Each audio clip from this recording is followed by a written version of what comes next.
Eh bien, bonsoir à toutes et à tous. Bienvenue dans cette nouvelle chronique des barbaries. Chronique donc du 12 février, où nous parlerons d'émergence, l'émergence d'une nouvelle civilisation. N'ayons pas peur des mots. Nous jetterons un regard sur la semaine écoulée.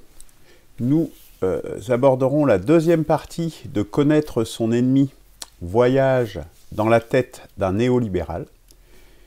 Et nous finirons comme à l'accoutumée par un hommage à des victimes des barbaries. Cette émission, je vous préviens, risque d'être un peu longue parce qu'il y a beaucoup de choses à dire sur justement les néolibéraux. Et donc, ça pourrait être un peu plus une émission un peu longue. Bonsoir. Mais avant de commencer, pour commencer plus exactement, une maxime de Gaston Courtois à propos de la direction des hommes. La sympathie et la compréhension mutuelle constituent, entre les membres d'une collectivité, le lien qui engendre l'harmonie dans l'action. Tous les grands sentiments peuvent répondre à l'appel de la sympathie, et le chef avisé saura en user et faire régner l'accord entre ses subordonnés.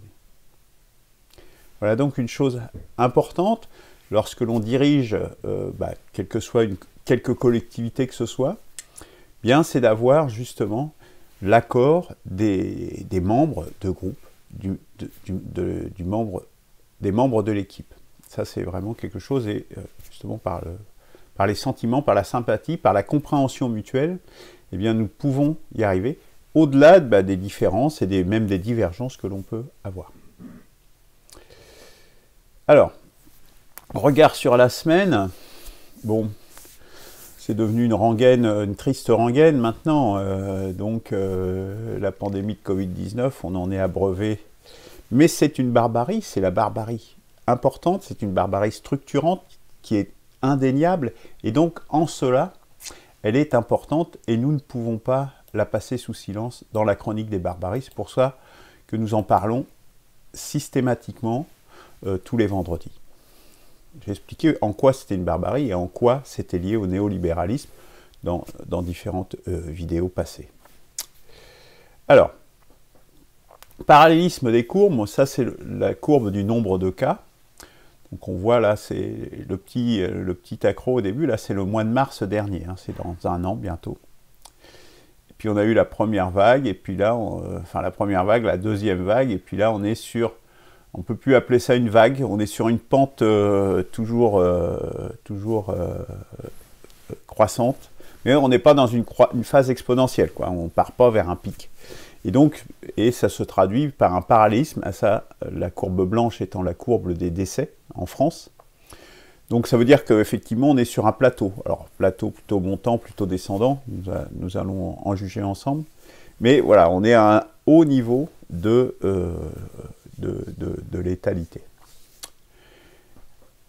D'ailleurs, sur les 7 derniers jours, il y a eu 3210 morts sur les 7 derniers jours. Donc même sur la très forte hausse de la semaine dernière, on est encore en hausse par rapport aux chiffres de la semaine dernière, hein, des 7 jours précédents.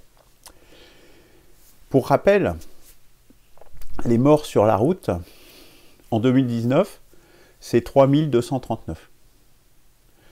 Donc les morts du Covid en une semaine en France, c'est autant qu'une année de morts sur la route en un an. Voilà, pour remettre un petit peu pour mettre les chiffres un petit peu pour voir ce que ça veut dire. Alors les chiffres du tabac et de l'alcool sont beaucoup plus élevés, hein. Je ne sais pas si on doit dire heureusement ou pas, je ne saurais pas dire, c'est difficile de dire, voilà. Donc 3210 morts. Et nous avons passé le cap des 80 000 décès, puisqu'il y a 80 951 décès du Covid-19 en France en moins d'un an, puisqu'on les comptabilise que, je dirais, à partir du mois de mi-mars, fin mars. Hein. Donc en moins d'un an, ça fait 80 951 décès sur 3 millions, à peu près 3,5 millions de cas recensés. Je vous rappelle que la population française, c'est 68 millions de personnes. Donc plus de 80 000 morts sur 3,4 millions. Même en supposant que ce chiffre est sous-évalué de 50%, hein, donc de la moitié, donc il y aurait en réalité eu 6 à 7 millions de cas, nous sommes 70 millions en France. C'est-à-dire qu'on n'aurait que 10% de la population qui serait touchée, qui aurait été touchée par le Covid, et 80 000, près de 81 000 morts. Je vous laisse faire la multiplication. Voilà. Donc, il faut remettre les pieds un petit peu sur terre. Ces chiffres montrent le réel tel qu'il est. Qu'il plaise ou non. Alors, un autre aspect de la réalité, alors bon, je m'appuie sur une source, l'Institut de recherche économique et fiscale, l'IRF, IREF, bon, que je ne connaissais pas, mais que l'on m'a signalé, qui a fait une étude assez intéressante. Donc, je la présente là. Je ne connais pas plus que ça cet institut, mais bon, ça a l'air assez... Ce que j'ai pu juger sur le site, ça m'avait l'air d'être quelque chose de relativement sérieux, donc je n'ai pas de raison de remettre en doute la fiabilité de cette source a priori, en tout du moins. Et qu'est-ce qu'ils nous disent? Ils nous disent que chaque membre du Conseil constitutionnel touche indûment 100 000 € par an depuis 20 ans. Donc, 100 000 € par an, c'est pas mal quand même, hein, aux frais du contribuable. Donc, en fait, c'est une indemnité, et ils disent plus loin, une indemnité de fonction qui fait plus que doubler leur rémunération. Pas mal. Ça nous amène à 200 000 €. Rien que pour leur siège au Conseil constitutionnel. Et c'est une pratique qui est née d'une simple lettre ministérielle du 16 mars 2001, qui n'a jamais été publiée.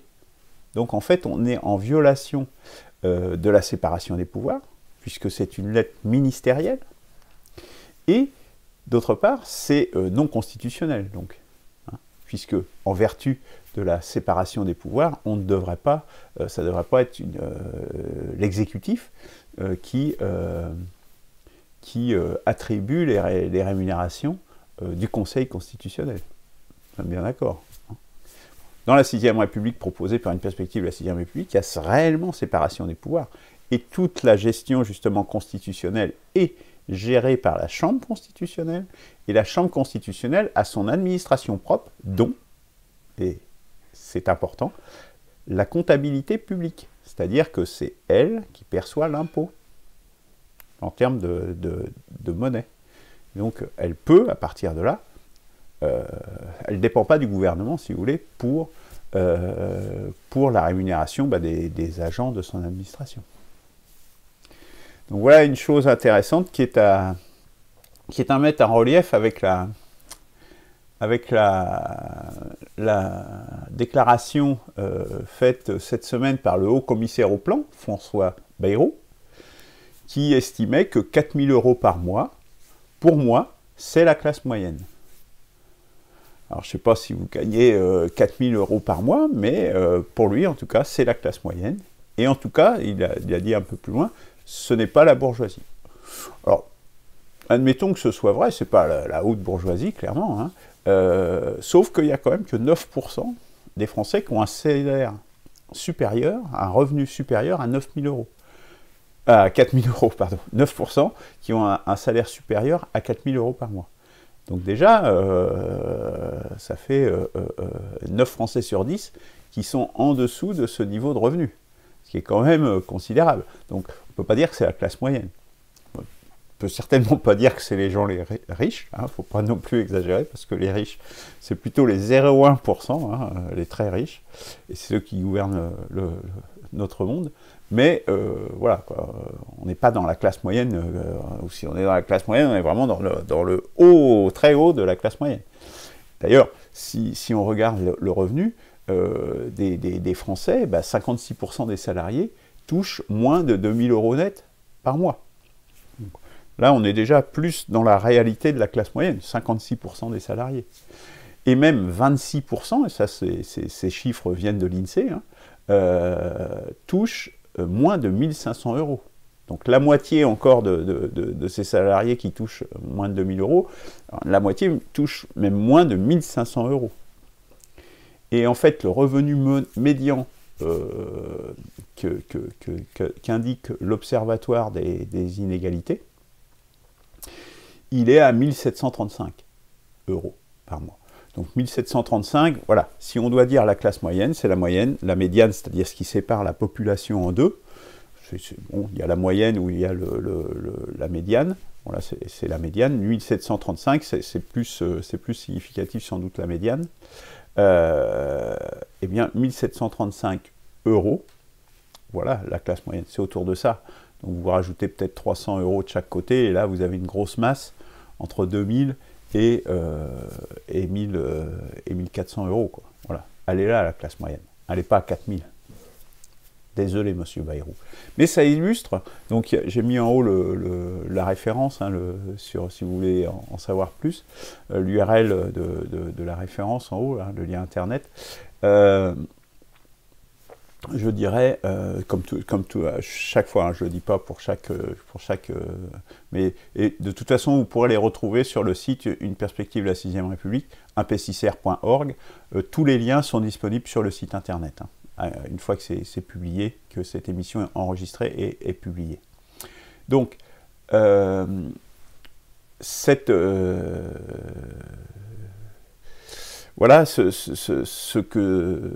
la perception qui ont les gens qui nous dirigent de ce qu'est la classe moyenne. C'est sûr que du coup, ils ont un peu du mal à comprendre les gilets jaunes ou des gens qui sont dans les difficultés. Alors, un autre regard sur la semaine, c'est la chanteuse Iseult qui était sur Canal+, à une émission qui s'appelle Click TV. Donc là, j'ai mis les liens là-haut, Twitter et Spoutnik. Et qu'est-ce qu'elle nous a... Elle a fait une déclaration. Elle demande de l'empathie, en définitive. Hein. Elle dit, alors je vais parler franchement, hein, je vais dire les vrais mots, ce qu'elle a prononcé. « Cela me casse les couilles de devoir en permanence m'excuser d'être redevable, de minimiser, d'être moi-même dans l'empathie face à des personnes non racisées, alors que cela devrait être le contraire. » Eh bien, je suis triste de cette déclaration, parce que ça montre qu'elle est tombée dans le piège. Elle est tombée dans le piège de la division, puisque là, on parle de gens racisés. Alors, c'est quoi? C'est des racistes, c'est du... Bon, je ne sais pas ce que ça veut dire, et je ne veux pas le savoir, surtout. Tous ces nouveaux mots, toute cette novlangue, là, c'est juste des choses pour monter les choses les uns contre les autres. L'empathie, il faut l'avoir, l'empathie, pour tout le monde, pour tous les citoyens français, et pour la France. Nous faisons partie de ce pays. Eh bien, il faut adhérer, et cette adhésion, c'est justement ce que nous proposons à une perspective de la 6ème République. La refondation de la République autour de la 6ème République, c'est ça. C'est le projet commun qui permettra de faire un nouveau creuset français en se disant, cette 6ème République, on va se l'approprier avec des gens de différentes origines, avec différentes histoires. Tout le monde a des histoires diverses et variées. Mais ce qu'il faut regarder, c'est devant. Le passé, il est passé. Il ne reviendra pas, de toute façon. Et surtout, on va le voir, les gens qui écrivent l'histoire aujourd'hui sont plus que partiaux, ce qui est souvent le cas d'ailleurs. Hein. Mais voilà. Ce qui est important, c'est de regarder l'avenir et de faire creuser. Parce que ça, ces genres de déclarations, ça ne fait que nous diviser. Et qui est-ce qui en tire les marrons du feu? C'est 0,1%, justement. Hein. Donc, ne tombons pas dans ce piège, c'est ce que j'ai envie de dire, et soyons dans l'empathie, justement. C'est ça. C'est ce qu'il faut faire, c'est ce qu'il faut avoir, et ça peut se faire dans un nouveau creuset français, en construisant cette 6ème République, tous ensemble, tous ceux qui aiment la France, et qui veulent que la France continue de vivre, hein, écrive une nouvelle page de son histoire. Voilà la proposition d'une perspective de la 6e République. Alors, autre regard que j'ai rajouté un peu rapidement tout à l'heure, c'est Marine Le Pen, Éric Zemmour, etc. On parle d'eux, etc. pour l'élection présidentielle, pour changer de système, pour faire évoluer les choses, ou d'autres souverainistes. On parle de Michel Onfray, etc. Bon, qui a dit qu'il ne serait pas candidat, mais bon, il y en a d'autres, il y en a plein d'autres. Mais est-ce que les souverainistes seuls peuvent gagner? Poser cette question en France, c'est y répondre. Hein, nous le savons bien. Les souverainistes seuls ne peuvent pas gagner. Et je dirais, même s'ils pouvaient gagner, est-ce que ça serait durable? J'en doute, puisque Trump, malgré un bilan économique, alors sauf sur la dernière année, mais un bilan économique très important, hein, je vous invite à regarder les chiffres, eh bien, et une progression de ses voix, eh bien, le système a quand même réussi à faire qu'il ne soit pas réélu. Donc, il y a des puissances, il y a des forces dans le système qui sont très importantes. Et le souverainisme seul, c'est une approche. Il faut retrouver la souveraineté des nations parce que c'est le cadre indépassable de la démocratie de la nation. Plus petit, on tombe souvent dans le clientélisme. Plus gros, eh bien, on est trop loin et on voit bien avec l'Europe et même avec les nations, les États fédéraux que ça fédère des différentes nations. Ou alors il faut que ça soit quelque chose de très lâche, ce que je préfère appeler une confédération. Donc l'exemple Trump, on peut le déplorer, hein, mais en fait c'est les faits. Eh bien, malgré ce qu'il a fait, son bilan et sa progression en nombre de voix, eh bien, il n'est plus président. Le fait est là. Donc, pourquoi? Parce que justement, il faut créer un espoir. Et la seule façon de dépasser ce système, c'est justement de créer l'espoir dont je parlais précédemment, c'est de faire creuser.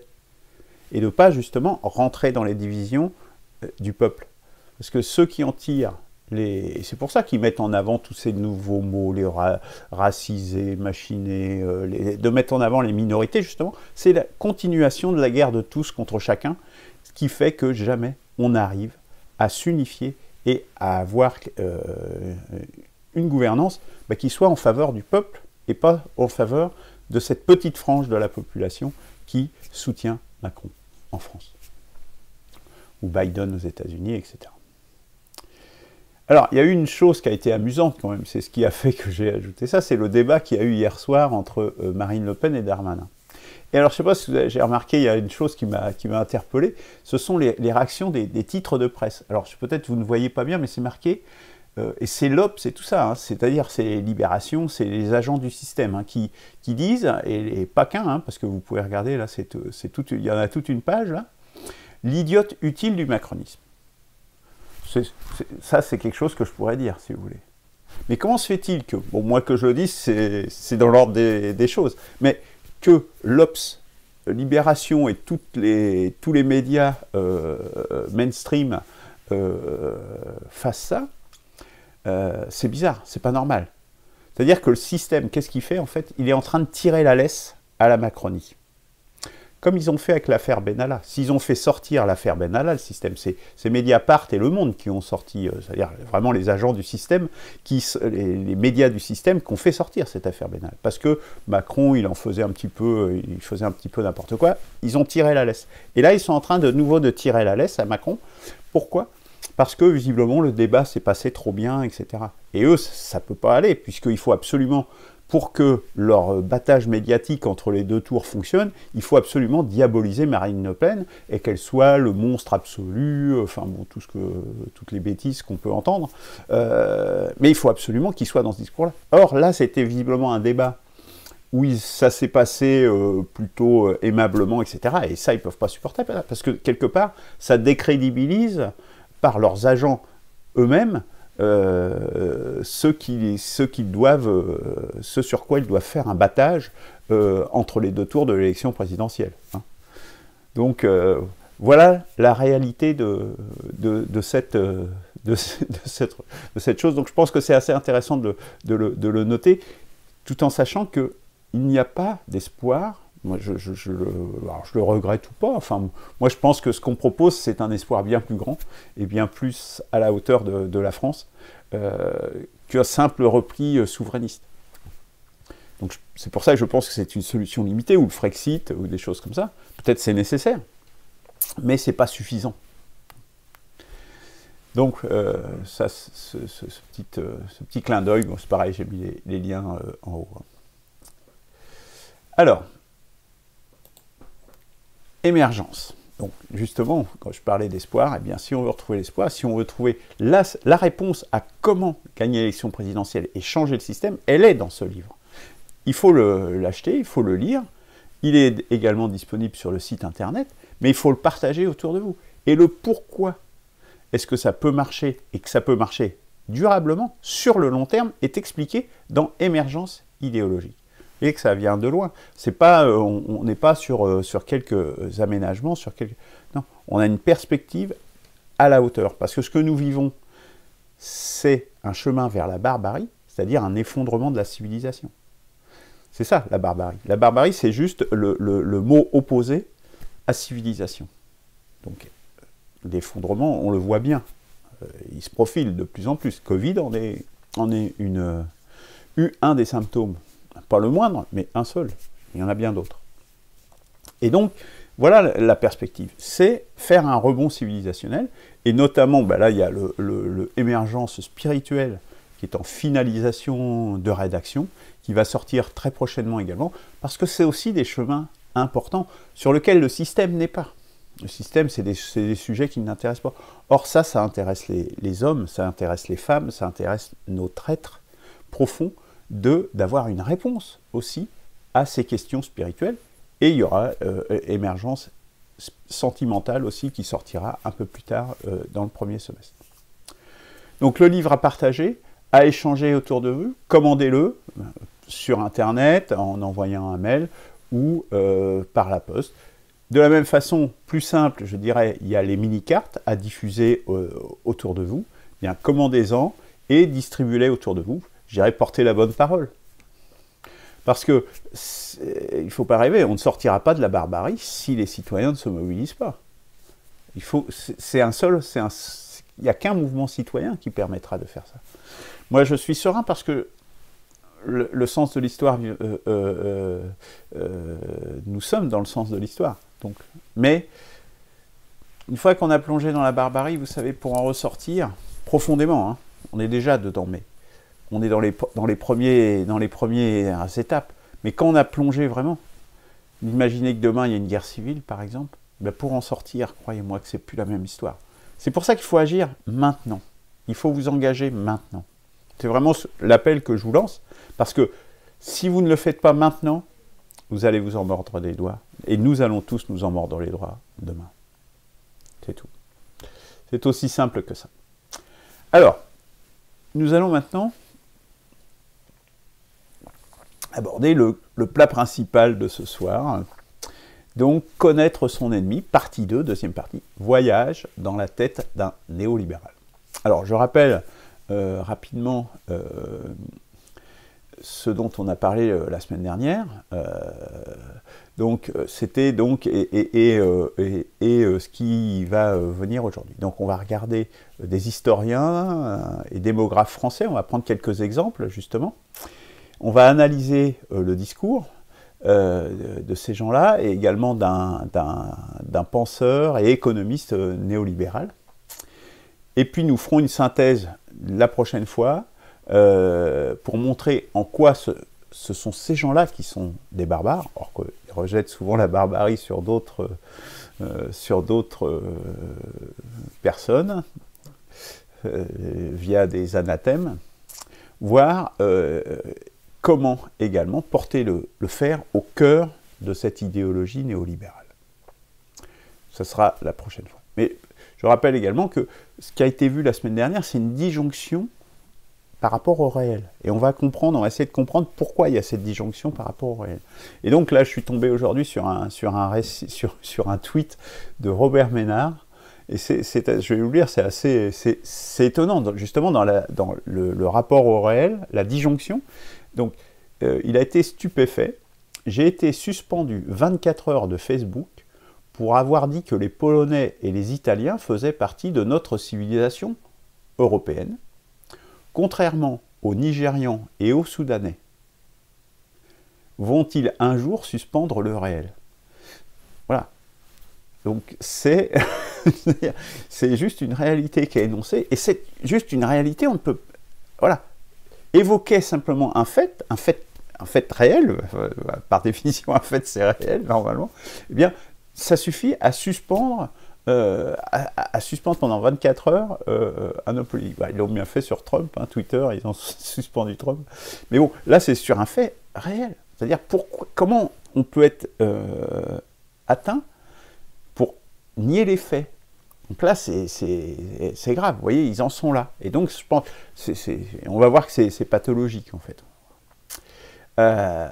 Donc, il ne faut pas parler, il faut se bunkeriser, il faut censurer, et pour ne pas être confronté aux faits, en fait. C'est ça, en fait. Leur problème, c'est que les faits, comme ils ne leur donnent pas raison, eh bien, il ne faut pas les ignorer, ils n'existent pas. Hein. Le réel n'a pas eu lieu. C'est la loi du silence. C'est vraiment l'omerta, c'est la loi du silence. On en est là. C'est la loi du silence, je rappelle, c'est l'omerta, c'est la mafia. Hein. Ça vient de ça. Eh bien, nos dirigeants, toute cette idéologie néolibérale et tout ce qui gravite autour, parce que on peut être de gauche, mais en fait, on amène de l'eau au moulin à cette idéologie, parce que tellement ils sont perdus. Hein, j'ai eu déjà l'occasion de l'évoquer. Et donc, notamment, il y a des choses qui me sont arrivées qui sont assez amusantes. C'était ce blog NBH, là, vous voyez, nouveau blog historique. Donc, c'est quelqu'un qui vient plutôt de la gauche, d'ailleurs. Et donc, j'avais discuté un petit peu avec lui à un moment donné, il y a un certain temps de ça. Et puis, ce que je mettais, mais c'était très poli, enfin, il n'y avait pas... ce qu'il y a, c'était juste des éléments que j'apportais au débat sur son blog. Et il a commencé à supprimer des posts que je faisais, enfin, des commentaires. Et puis, j'ai dit, bah, vous faites de la censure et tout ça. Donc, il m'a laissé passer 2 ou 3 commentaires, puis après, il a commencé à les resupprimer. Alors que, vraiment, moi, je ne suis pas dans l'insulte jamais, et je suis dans l'argumentation.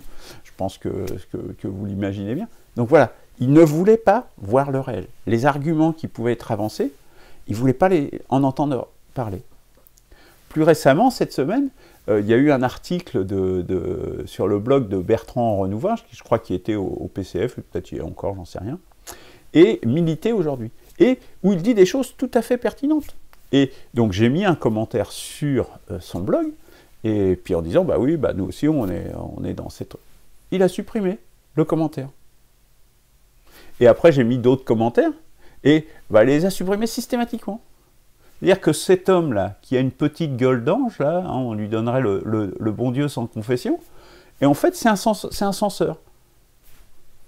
Il ne veut pas voir les faits, il ne veut pas voir le réel, enfin je sais pas, je ne me rappelle plus exactement ce que je mettais, mais c'était juste, j'allais dans le sens de ce qu'il disait dans son article. C'est de la folie pure. C'est de la folie pure.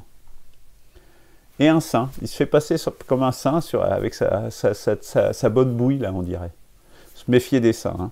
Lao Tse nous dit les saints, il faut s'en méfier, c'est eux qui pavent l'enfer. Qui pavent l'enfer ici sur Terre. Eh bien, on en a un exemple. A contrario, je vous conseille vraiment le blog de Descartes, j'ai déjà eu l'occasion d'en parler, notamment là, il a fait un article Malheur à la République, où les citoyens sont des enfants, voilà, où on est traité comme des enfants, et où ils se comportent comme des enfants. Voilà, et de sous-titre, c'est chaque fois qu'on entend dire que la vie est dure, j'ai envie de répondre, comparé à quoi? Donc, je vous invite vraiment à lire, à chaque fois c'est très nourrissant intellectuellement, ça va vraiment au fond des choses, là on va faire un vrai intellectuel, et les commentaires dans le fil, moi ça m'est arrivé de commenter, ils n'ont jamais été supprimés, et ils sont également généralement de grande qualité, et donc non seulement l'article est intéressant, mais les commentaires sont également intéressants, et donc du coup il y a aussi parfois des gens qui sont contaminés par cette idéologie néolibérale, libéral-libertaire, Et là, lui, il a vraiment un très bon niveau d'argumentation pour leur répondre et remettre les choses justement à l'endroit. Alors, peut-être on peut tirer une première conclusion déjà. Hein. C'est qu'en fait, première conclusion de ce qui se passe dans la tête de ces gens-là. Alors vous avez vu, hein, qu'ils soient de droite ou de gauche, hein, pour moi ça veut plus rien, ça n'a pas beaucoup d'importance à vrai dire. C'est qu'ils sont mal à l'aise avec le réel. Quand on est mal à l'aise avec le réel, moi je n'ai pas peur du réel. Si on me montre un truc, moi je suis très content d'apprendre le réel. Quel est l'intérêt de se mentir à soi-même? Au fond, ils savent qu'ils se mentent à eux-mêmes. Qu'ils nous mentent, mais qu'ils se mentent à eux-mêmes. Parce que sinon, à quoi bon occulter les faits? Les faits, ben, on les accueille, et puis on les traite, on peut les expliquer, etc. Non, là, on ne veut pas les connaître. Pourquoi on ne veut pas les connaître? Parce que ça remettrait en cause l'idéologie. Ça remettrait en cause le modèle. Mais le modèle, il est forcément une représentation de la réalité. Si le modèle ne correspond pas... Le modèle, c'est le dessin, si vous voulez. Si le dessin ne correspond pas à la réalité, c'est le dessin qui est mauvais. C'est pas le modèle, c'est pas c'est pas le réel. Le réel, lui, il est ce qu'il est. Ça n'a aucun sens. Donc ils savent ça, et c'est pour ça qu'ils sont mal à l'aise. Au fond d'eux-mêmes, ils sont mal à l'aise. Et l'antidote à ça, j'en ai déjà parlé l'année dernière, mais on en parlera justement la semaine prochaine, enfin, ou la semaine d'après, parce que la semaine prochaine, il n'y aura certainement pas d'émission. Donc, continuons. Donc après, donc là on va regarder un autre tenant de cette idéologie. C'est l'historien Patrick Boucheron, qui est qui sévit et qui fait beaucoup de mal, hein, je crois y compris dans les programmes scolaires et tout ça. Et j'ai regardé l'autre jour. Quand l'histoire fait date, la chute d'Angkor. Vous savez, c'est au Cambodge, la civilisation et tout le temple d'Angkor. Là, enfin, je pense que vous savez ce que c'est. Hein, c'est phénoménal. C'est vraiment des bâtiments extraordinaires, quoi. Et qui ne sont pas si anciens que ça, hein, qui ont été délaissés c'est au XVe siècle, c'est il y a 5 siècles. C'est pas si vieux que ça. Les pyramides, c'est 40 siècles. Hein, on n'est plus à la même échelle. Vous voyez, c'est vraiment assez proche de nous. Et donc, c'est au moment de Christophe Colomb, de la découverte de l'Amérique et tout ça, voilà, on est à cette époque-là. Mais à l'époque, c'était pas, ça n'a aucun rapport. Hein. Mais c'est la même époque, simplement pour dire. Et donc, il a fait un documentaire, justement, diffusé par Arte, comme par hasard, puisque, en fait, c'est la même idéologie, tous ces gens-là, en fait, ils participent du même monde. Et qu'est-ce qu'il nous dit là-dedans? Il nous dit en fait que les signes d'effondrement de cette civilisation, puisqu'on voit bien qu'elle s'est effondrée, eh bien, en fait, il dit oh, bah, non, c'est peut-être pas qu'elle se serait effondrée, ce serait peut-être un choix qu'ils auraient fait de plus faire des bâtiments, etc. etc. Voilà ce qu'il dit, cette personne. C'est-à-dire qu'en fait, il nie en fait l'effondrement qui est assez évident de cette civilisation, puisqu'elle ne s'est pas perpétuée jusqu'à aujourd'hui. Alors que nous, par exemple, à la même époque, si vous prenez Versailles ou des choses comme ça, un peu plus tard, mais le château, il est encore là, il n'est pas délaissé. Vous voyez ce que je veux dire? Donc, alors, du coup, j'ai consulté, ça m'a un petit peu percuté, je me dis, c'est bizarre quand même. J'ai consulté Wikipédia à ce sujet-là, et donc j'ai mis le lien aussi là. Mais ça n'a rien à voir. L'écart entre ce que lui dit et ce qui est sur Wikipédia, donc je ne suis pas historien, et je ne suis pas spécialiste du domaine, mais l'écart est tellement énorme on sent bien qu'en fait on n'est plus du tout dans un historien. C'est un type qui n'est absolument pas honnête dans sa démarche, mais qui en fait a une idéologie, et il faut faire rentrer le réel dans cette idéologie. Et en fait c'est la négation. L'idéologie, elle est simple, c'est la négation systématique des déclins. C'est ce qui se passe aujourd'hui, en définitive. Comme nous, on est dans une civilisation qui est dans ce cas-là, eh bien, il faut nier absolument tous les déclins, toutes les choses qui diraient, bah, on peut être peut-être dans cette situation, et il est peut-être temps de réagir. Ce que dit une perspective de la 6e République. Ce qui explique aussi, et j'en avais parlé dans une émission sur l'île de Pâques, eh bien, sur l'île de Pâques, en fait, il n'y a pas eu d'effondrement. Alors que ils ont quand même fait tomber toutes les statues, vous savez, les grosses têtes, là, C'est les gens de l'île de Pâques qui les ont fait tomber. Hein. Et ils ont même condamné les accès pour plus qu'on puisse construire ce genre de statue. Donc il s'est passé quelque chose, un événement majeur. Il y avait une forêt, il n'y avait plus de forêt sur l'île de Pâques quand on a été découvert. Et il n'y a toujours plus d'arbres d'ailleurs, hein. Ils ont détruit tous les arbres et tout ça. C'est ce qui s'est passé sur l'île de Pâques.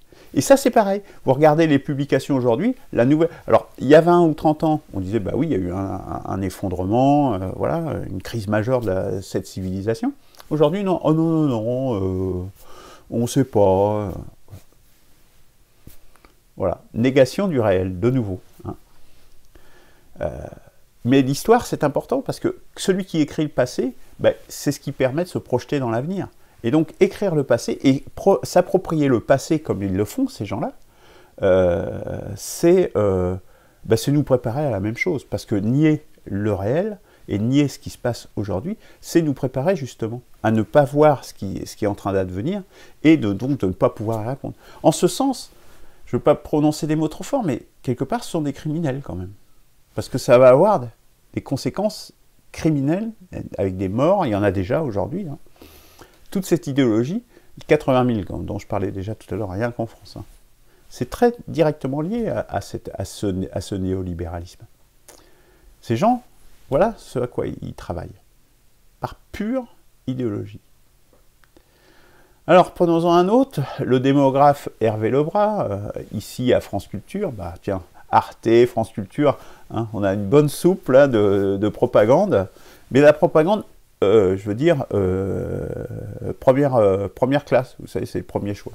Hein, parce que vous avez différents niveaux, mais là, c'est le niveau le plus dangereux, en définitive. Et pour lui, en France, la population française, sur les 50 dernières années, c'est rien passé. Tout est pareil, rien n'a changé, tout est... Alors, je sais pas, il suffit de sortir dans la rue, en ville ou dans certains quartiers, pour s'apercevoir qu'il y a quand même eu des changements démographiques considérables. Il y en a même qui parlent de grands remplacements. Et bien lui, c'est un démographe. Alors, démographe, c'est un bien grand mot, parce qu'il est démographe, économiste, historien, il est balèze. Hein. Donc lui, il n'y a rien.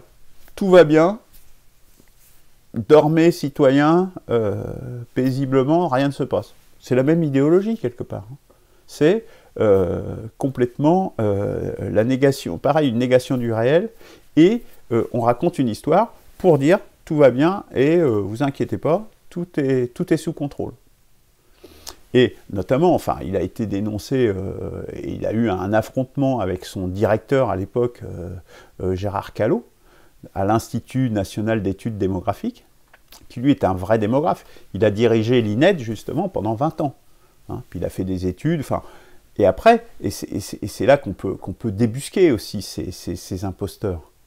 C'est qu'en fait, lui, il a eu plutôt un parcours chaotique qui pouvant être le signe d'une faiblesse, justement. Et quand on regarde les publications de Gérard Callot, qui est décédé maintenant depuis longtemps, mais on voit que c'est des publications scientifiques, dans des revues scientifiques ou aux presses universitaires de France. Eh bien, regardez les publications de cet individu, vous verrez que ça va dans tous les sens. Hein. Déjà, son parcours professionnel va dans tous les sens, ce qui est déjà un peu bizarre, quand même. C'est des gens qui sont censés être des experts du domaine. Hein. Donc, normalement, généralement, on reste plus ou moins dans un domaine. Bon, après, on peut varier un petit peu, ou en avoir deux, mais là, on est multicarte, là. Et puis, les publications, c'est des publications grand public, si vous voulez. Ah.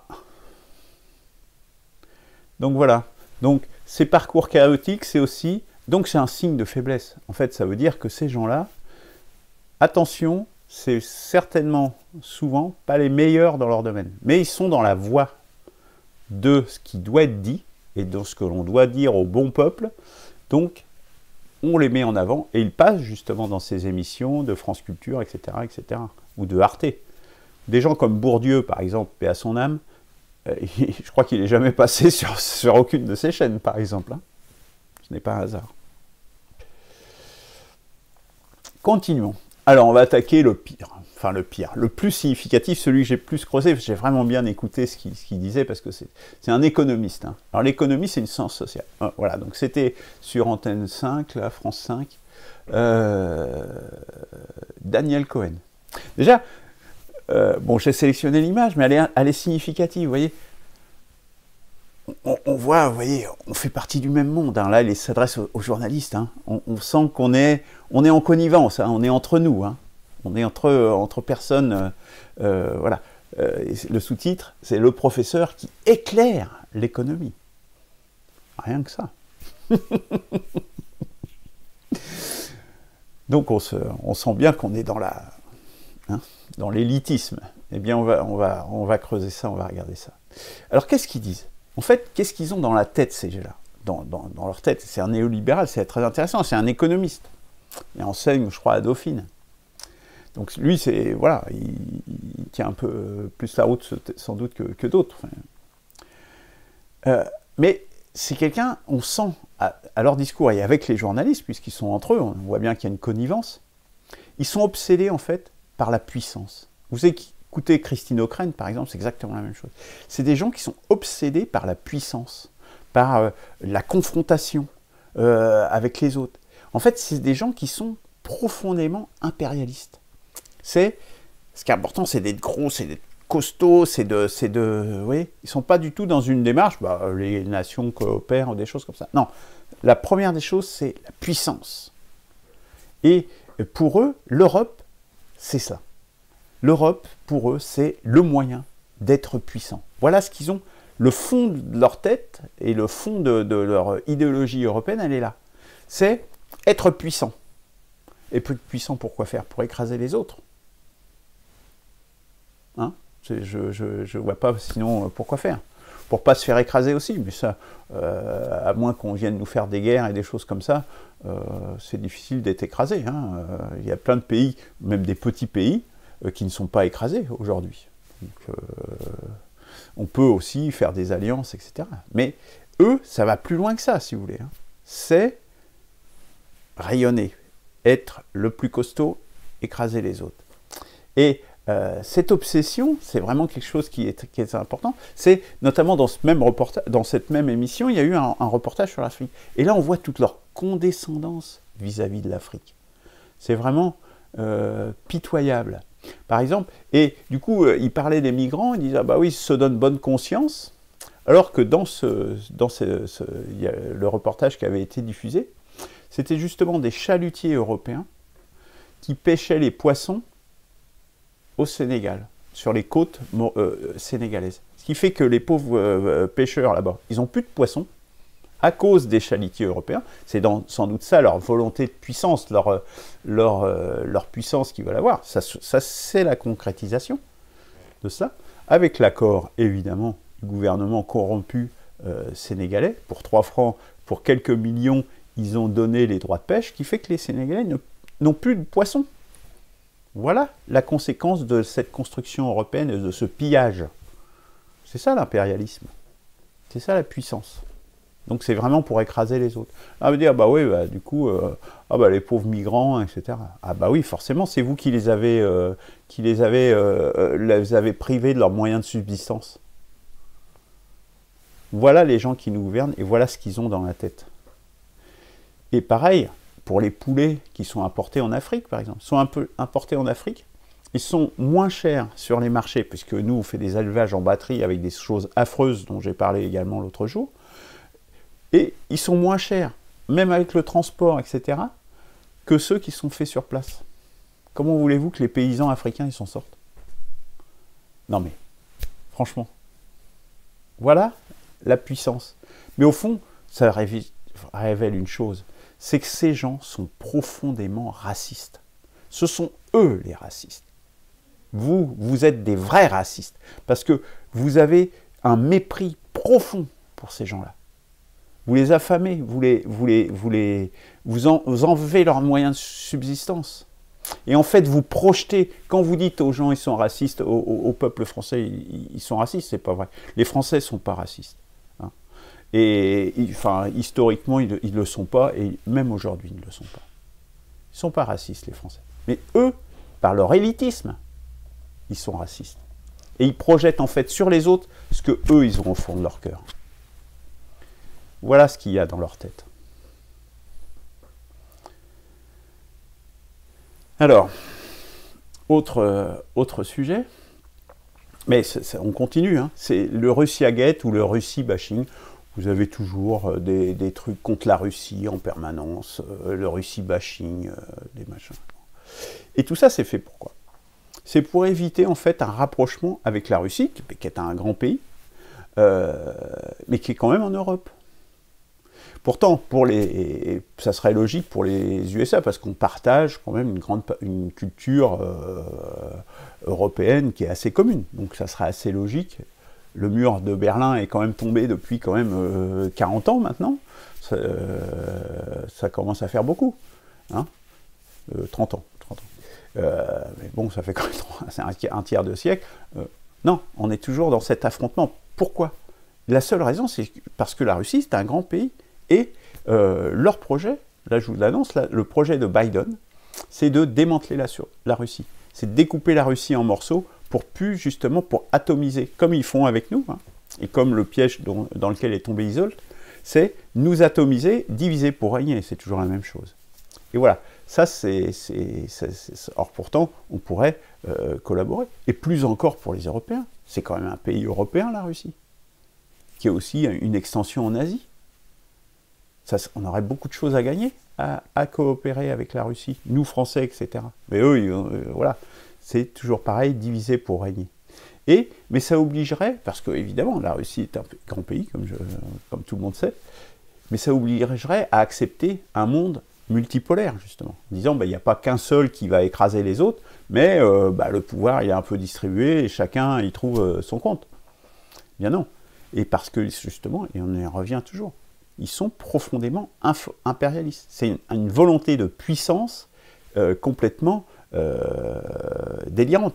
Et malgré qu'il y a des injonctions contradictoires, puisque on aurait, justement, même Macron, il se trouve à dire, ah bah ouais, la Russie, parfois il va dire, blanc, on est bien avec la Russie, puis après il va dire, ah bah non, il faut pas, etc. Oui. Ils sont sans arrêt dans des injonctions contradictoires, où l'Allemagne qui a intérêt à construire le gazoduc Nord Stream 2, et puis là, ils sont pris en contradiction avec les Américains qui veulent vendre leur gaz. Parce que la vraie réalité, c'est ça. C'est juste, ils ont les gaz de schiste et tous les trucs qu'ils font aux États-Unis avec une pollution terrible, mais ils veulent vendre celui-là. Vous voyez? Donc, troisième conclusion, il y a un impérialisme profond chez ces gens-là, c'est-à-dire une volonté de dominer les autres. C'est ça l'impérialisme, c'est dominer le monde, c'est dominer les autres.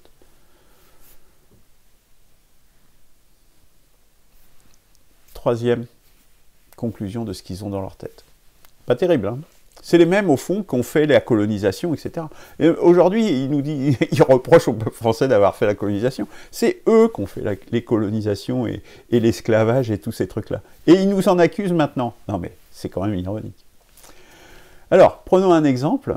C'est par exemple vis-à-vis de la Grande-Bretagne, qui grâce au Brexit, déjà ils ont fait un vaccin, le AstraZeneca là, pour le Covid, mais ils le gardent pour eux, ils se servent en premier puisque c'est un vaccin qui a été fait en Grande-Bretagne. Eh bien, qu'est-ce qu'ils ont dit dans cette émission? Que ça n'aurait pas pu être le cas avec l'Europe, qui aurait pu imposer, voilà, c'est leur propre mot, de le partager. Vous faites quelque chose, je dirais, c'est vous faites quelque chose, premier arrivé, premier servi quand même. Hein, où charité bien ordonnée commence par soi-même, ce qui est un peu logique, on protège les siens avant de protéger autour de soi. Mais là, c'est imposé. Voilà, on est bien dans l'impérialisme. Ils voulaient imposer à un pays membre, s'il avait été encore dans l'Union européenne, de partager son vaccin avec tout le monde. Alors, ils n'ont pas dit qu'ils n'en donneraient pas, d'ailleurs, ils en vendent aussi à l'Union européenne, mais c'est normal qu'ils se servent en premier. Enfin, moi, ça ne me choque absolument pas. Voilà, imposer, c'est leur propre mot.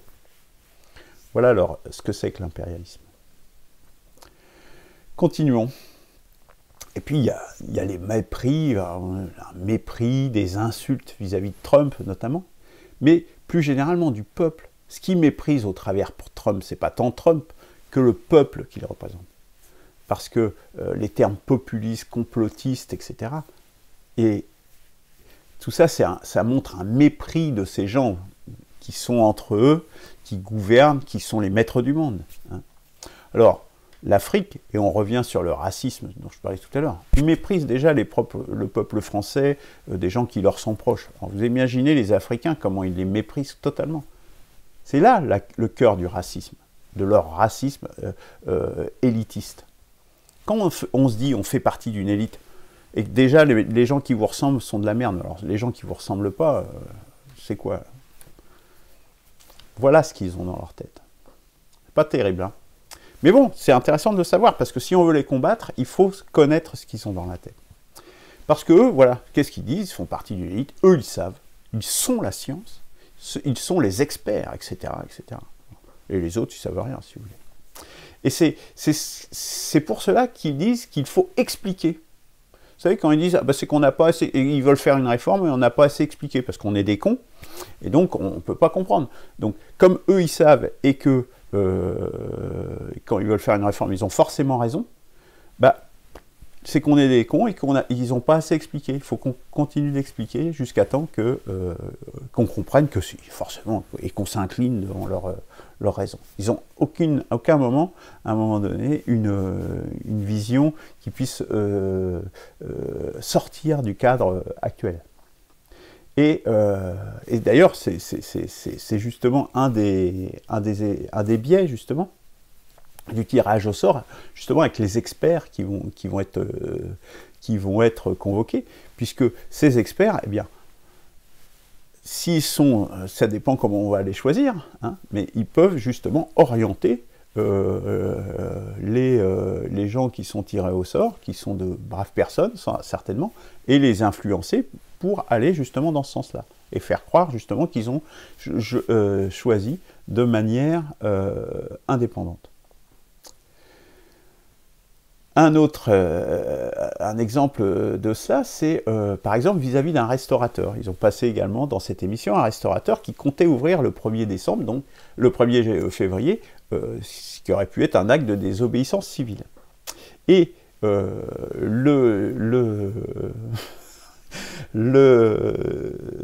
l'économiste, hein, il dit « Je suis obligé de comprendre ce qu'il dit ». Rendez compte, quel mépris absolu.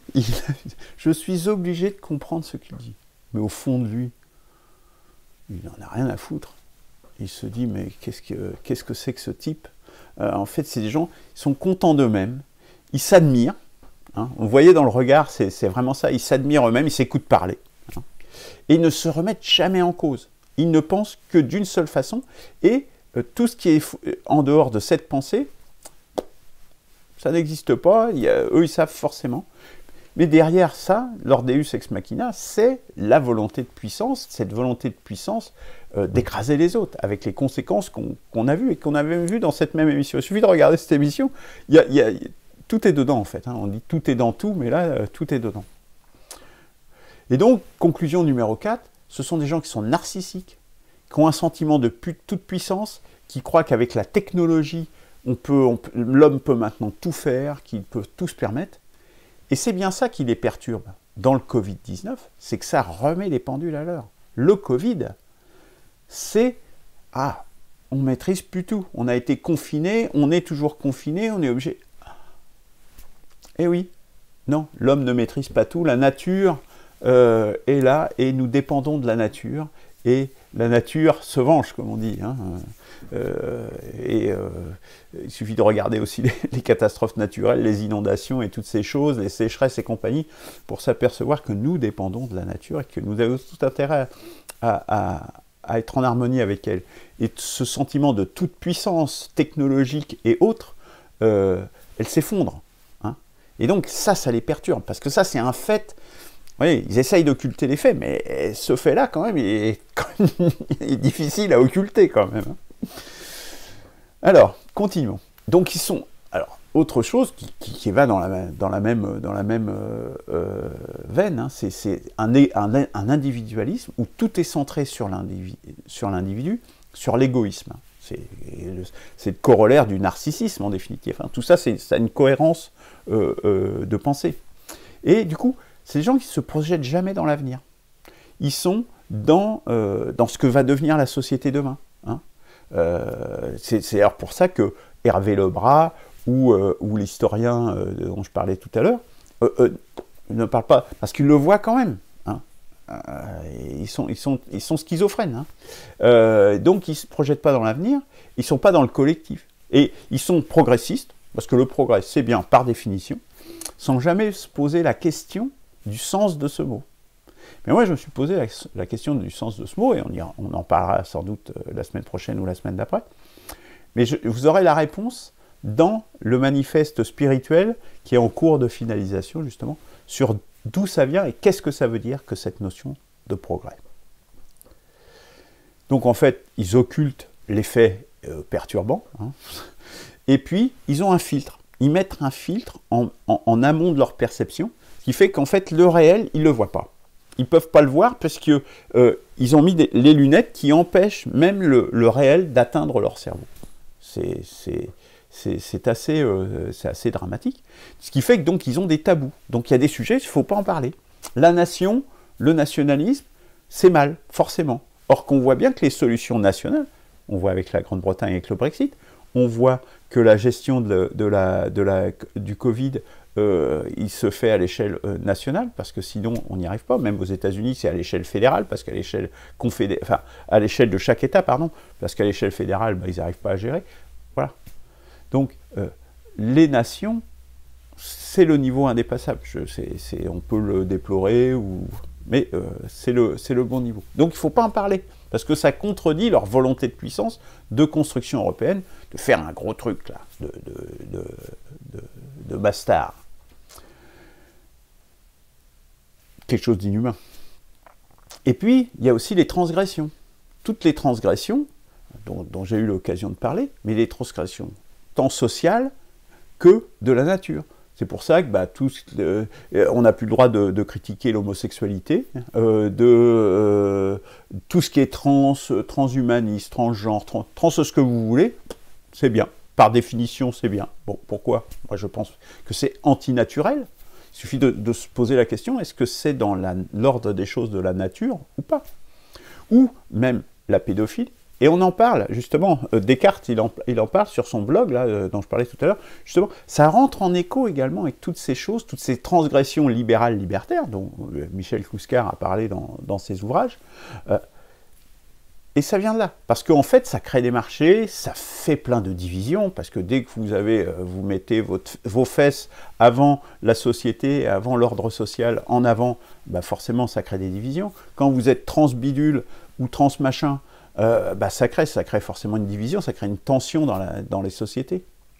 Et voilà, en définitive, pourquoi il ne faut surtout pas remettre en cause ces transgressions. Parce que c'est tout leur fonds de commerce qu'on remet en cause en remettant ça en cause.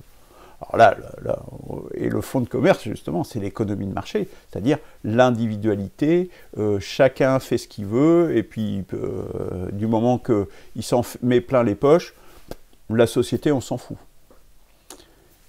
Et puis, corollaire de ça, parce que ça crée des dégâts, forcément, il y a la fausse écologie. La fausse écologie qui permet, d'un autre côté, de dire tous les dégâts qu'on fait dans la nature, les dégâts sont considérables aujourd'hui, sont énormes, on met de la fausse écologie. Pareil, c'est une façon de cacher le réel. Jadot, il est juste là pour cacher le réel, pour dire on va mettre 3 éoliennes, 3 bidules, ça va créer de nouveaux marchés encore, avec des bidules qui servent à rien, qui ne répondent pas aux problèmes. Voilà les tabous qu'il ne faut jamais remettre en cause. Essayez de remettre en cause les éoliennes, vous allez voir. Ou tout ce qui est fausse écologie, vous allez voir ce qui va vous arriver. Vous allez devenir un affreux, un banni. Et en même temps, ils voient bien qu'au fond de leur système, il est à bout de souffle, à la dérive, en décadence. Et on court à l'effondrement. Et donc, ils sont complètement schizophrènes, y compris encore plus à gauche, parce qu'à gauche, quand même, on sait, si on est historiquement de gauche, que l'alternative, c'est entre socialisme et barbarie. Le socialisme est disqualifié. Donc, si on est réellement de gauche, on sait qu'on va vers la barbarie. Donc, si on ne veut pas le voir, c'est qu'on se cache vraiment les yeux. Donc, Voilà, on ne veut pas voir le réel. Et voilà les vraies raisons. Donc en fait, ils sont en panique. En réalité, ils sont en panique. Et c'est pour ça qu'ils attaquent comme des hyènes, qui sont vraiment d'une violence absolue. Ce sont des néofascistes, hein, parce qu'au fond, le bras armé, la pointe avancée de ça, c'est ce que j'appelle les néofascistes d'extrême centre et d'extrême gauche, qui savent bien en fait que ce monde ne va plus et ne peut plus continuer comme ça. Et c'est pour ça que c'est le fameux point Godwin où dès qu'il y a quelque chose, eh bien vous êtes extrême droite, vous êtes hitlérien, etc. Systématiquement, dès le départ. Clac. Même Aude Lancelin, que j'ai écouté tout à l'heure, ça y est, elle est Hitler aussi, alors qu'elle a toujours été de gauche. Ça n'a aucun sens, aucun sens. Mais c'est pas grave, c'est pas grave. Ce qu'il faut, c'est occulter le réel. Parce que le réel dérange l'idéologie. En fait, c'est quasi pathologique. C'est-à-dire qu'ils sont dans une schizophrénie totale. Et donc, c'est la conclusion numéro 5, c'est que cet individualisme, cet égoïsme, ce tout marché, rentre en contradiction, en percussion avec le réel. Est-ce qu'en fait, ils sont schizophrènes. Et j'ai déjà eu l'occasion de le dire, Macron est un exemple typique de cette schizophrénie, où d'un côté, il va faire plus d'Europe, plus d'Europe, plus d'Europe, et de l'autre côté, pour gérer les choses, il est obligé de s'appuyer sur la nation qu'il veut démolir d'un autre côté. Ça n'a aucun sens. Aucun sens. Ou avec la Russie, tout à l'heure, dont je parlais. Ça n'a aucun sens. Voilà la réalité, voilà où ils en sont dans leur tête. Alors, continuons ce voyage, qui est pas très... Alors là, on touche le pompon, là. Alors, Tatiana Ventose et Usul, c'est des gens qui ont des chaînes YouTube et tout ça, enfin, c'est des youtubeurs, je sais pas. Ils sont assez connus, hein. Enfin, moi, je connaissais Tatiana Ventose, Usul, je connaissais pas, mais enfin, j'ai découvert... c'est elle qui en avait parlé, d'ailleurs. Et... il a fait une vidéo, donc alors il y a quelqu'un qui a fait une vidéo d'analyse justement où il parle de Tatiana Ventose, et donc le lien est là-haut. Et ce gars-là, Usul, là, qui est un gars de gauche normalement, je sais pas quoi, et il a dit à un moment donné dans cette, je vous invite à voir la vidéo, elle est vraiment intéressante. Elle n'a trouvé que ça comme personne pour être avec elle. Voilà, il dit ça. Déjà, il est sous. Hein. Quand il fait cette vidéo, il est sous. Mais c'est pas lui qui parle, c'est quelqu'un qui analyse ce qu'il dit. Hein. Donc c'est intéressant. Mais ne serait-ce que prononcer cette phrase, ça montre quoi? Pour quelqu'un qui se dit de gauche, c'est qu'il a un mépris de certaines personnes, qu'il est aussi dans l'élitisme, puisqu'il méprise des gens. Mais comment peut-tu... N'importe qui, quelqu'un du plus simple au plus intellectuel, au plus vraiment au plus savant, je dirais, j'ai envie de dire. Mais tout le monde est respectable, tout le monde a voix au chapitre. Comment? Quand on est de gauche, quand on se dit être de gauche, comment on peut avoir un mépris comme ça pour les gens, être un élitiste? Mais l'élitisme, c'est justement, c'est tout ce qu'il y a derrière cette volonté de puissance, tout ce qui couvre le racisme et tout ça, ça vient de là. Hein. La racine du racisme, c'est l'élitisme. Ça vient d'un autre, et de la volonté de puissance. Il faut écraser, pour une raison X ou Y. La race, par exemple, c'est pas mal. Voilà, voilà ce que ces gens ont dans leur tête. Pas terrible, hein? Alors, la prochaine fois, déjà, on a sans doute été assez long, donc on n'a pas pu... Il y aura une troisième partie, au moins. Sera plus consacré sur quoi faire et comment. Maintenant qu'on a fait un premier tour de table sur ce qu'ils ont dans la tête, c'est montrer en fait que sont eux les barbares. Un mot qu'ils ne veulent surtout pas entendre non plus. Hein. Et l'idée évidemment c'est de porter le fer au cœur de leur idéologie. Parce que c'est comme ça, il faut combattre de façon idéologique au cœur ces gens-là. Et c'est ça la proposition d'une perspective de la 6ème République, et dans tous les domaines, politique, idéologique, spirituel, sentimental. Il faut qu'on attaque de tous les côtés, et si le peuple se mobilise, on peut y arriver. On est nombreux. Ce qui fait notre force, c'est notre nombre. Et donc, la semaine prochaine, eh bien, je vous invite à regarder cette vidéo en attendant, parce qu'on va s'appuyer aussi sur ce que dit la discussion entre Charles Gave et Mathieu Bock-Côté, qui est canadien, qui est un intellectuel canadien, et donc qui a analysé justement ce qui se passe, et ce qui se passe aussi aux États-Unis, hein, parce qu'on a je ne sais pas comment la qualifier, ce qu'ils ont dans leur cerveau là, il a analysé justement, et bah, c'est intéressant, vous pouvez la regarder avant la prochaine émission des Chroniques des Barbaries, on s'appuiera sur ce qu'ils disent, puis on essaiera d'aller plus loin et de se construire une boîte à outils pour combattre justement idéologiquement ces gens-là. Voilà, je termine eh bien, en recitant Lao Tse une nouvelle fois sur cet adage qu'il nous a transmis. Il n'y a pas de plus grand malheur que sous-estimer ton ennemi. Sous-estimer ton ennemi revient à penser qu'il est mauvais. Tu détruis ainsi tes 3 trésors et deviens toi-même ton ennemi. Et les 3 trésors sont la simplicité, la patience, la miséricorde. Parce que ces gens-là, l'objectif, c'est pas simplement de combattre les plus irréductibles, oui, mais c'est aussi de convaincre un certain nombre de gens et de leur offrir un chemin de rédemption pour se dire, ouais, là, ça va plus, il est temps de venir dans le réel et de regarder les choses. Et des gens comme ça, notamment à gauche, il y en a qui l'ont fait. Tatiana Ventose, qui était à la France Insoumise, qui a quitté et qui est maintenant, voilà, elle met les pieds sur terre. Aude Lancelin, dont je parlais tout à l'heure, mais il y en a plein d'autres. Hein. C'est possible, hein, et c'est un chemin, et il faut aider ces gens-là à évoluer et, je dirais, à essayer de construire un espoir. Voilà.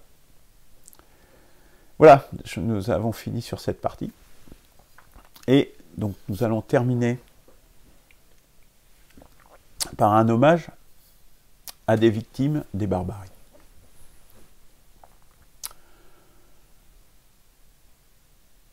Le collège d'Olioul, dans le Var, renonce à prendre le nom de Samuel Paty, professeur assassiné par un terroriste islamiste en octobre 2020. 100% des enseignants, 89% des élèves et 69% des parents, 89% des parents et 69% des élèves qui avaient participé à un vote étaient contre.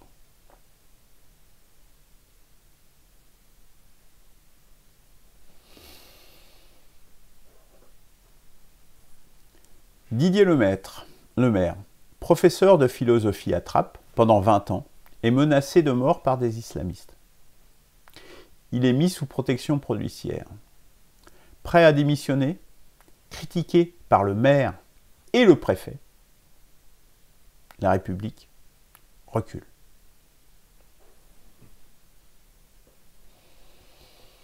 Voilà. Vous voyez, il y a un slogan mis à jour, vive la première démocratie, vive la 6e République, vive la France. Voilà de bonnes motivations pour passer à l'initiative. Il y a aussi la pétition, je vous rappelle, un RIP pour le RIC, dont vous avez l'adresse ici dessous. Et puis, je vous le répète, inscrivez-vous sur le site Une perspective, la 6e République. Commandez Émergence, commandez des mini-cartes, popularisez, rien ne sera possible sans vous. Bonne soirée, à la semaine prochaine ou à la semaine d'après, plus probablement. Bonsoir.